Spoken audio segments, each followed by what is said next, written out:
I'm Julian Fader, the Gastro Nerd, and if you are lucky enough to be invited over to someone's house for dinner or in general as their guest, then you have to be the best dinner guest because let's face it, you want to get invited back. Well, of course, unless you don't want to get invited back. But in order to be a great dinner guest, you need to do two things.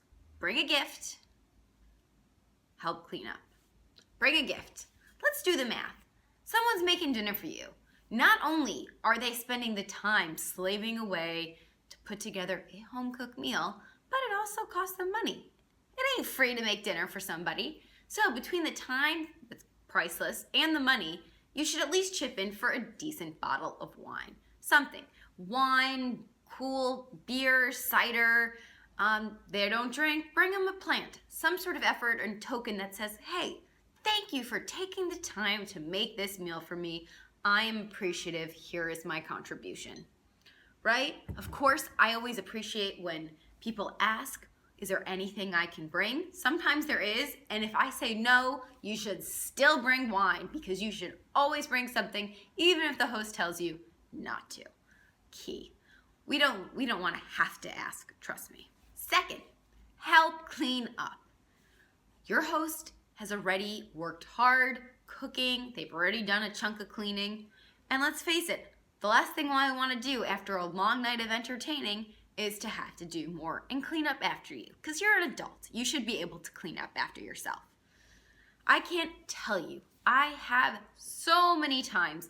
I have these two friends that I invite over. And while they're lovely human beings, and even they always bring wine, when it comes time to clean up, they kind of just sit there at the table and they say, oh, is there anything we can do? And it's clear they don't really want to get up. And the last thing I want to do is to be like, yes, can you please get your butt out of the chair and help me do some dishes?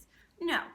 My favorite friends and guests, the ones who are repeat invitees, they're the ones who, before I even know it, are already in my kitchen, loading the dishwasher or cleaning out and drying pots and pans. Yes, those are guests that get repeat invitations because they make my life easier, and that's what you want to do.